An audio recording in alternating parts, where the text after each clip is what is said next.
তার কোনো বিচার নাই, তার কোনো সুরাহা নাই। আপনার 5 তারিখে যে স্বাধীন হলো যে সেনাপ্রধানকে কাদের দায়িত্ব নিয়েছিল জাতি তো জানতে চায়। কাদের নিয়েছিলেন, কাদের রাখলেন, কাদের ছাড়লেন, কিভাবে দেশ চলে? আপনাকে আমরা অনুরোধ করব, আপনারা দেখেছেন আপনারা কিন্তু ঠেকে রাখতে পারেননি। শেখ হাসিনার দালালি করে কিন্তু আপনারা টিকে থাকতে পারেননি। আপনারা শেখ হাসিনাকে ঠিক কি দেখেছি, আপনারা বিএনপির লোকজনকে গুম করেছেন, আয়না ঘর বানিয়েছেন। আপনার কি সবই অজানা? আপনাদের কোনোটাই অজানা না। আপনাকে বলতে চাই, জনগণের ওপর দিয়ে কিছু নাই। সবাই কিন্তু ফেসবুকে রাজনীতি করে না। আপামার জনসাধারণ আছে যারা বিএনপিকে ভালোবাসে, খালেদা জিয়াকে ভালোবাসে, তারেক রহমানকে ভালোবাসে, জিয়াউর রহমানকে ভালোবাসে।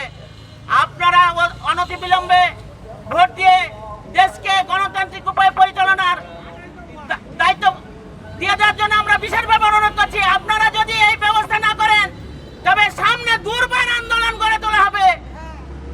এখান থেকে কেই রেহাই পাবে না।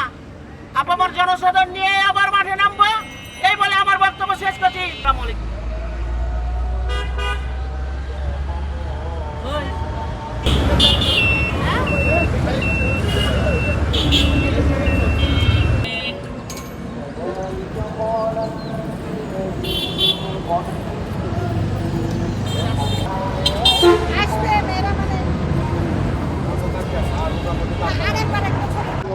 এখনো শক্তভাবে কোনো কিছু দমন করতে, এখনো নীরব চাঁদাবাজি চলছে আওয়ামী লীগের বিভিন্ন নামে, বিভিন্ন প্রক্রিয়ায়, বিভিন্ন।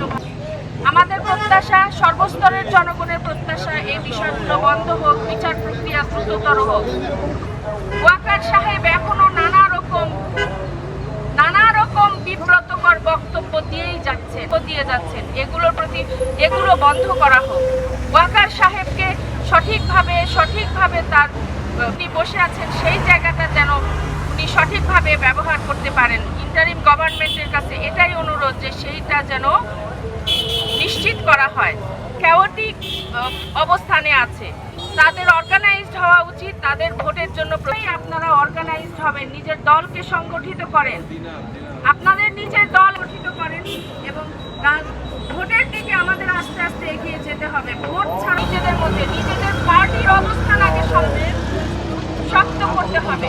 নিজেদের অবস্থান সকলের কাছে ধন্যবাদ।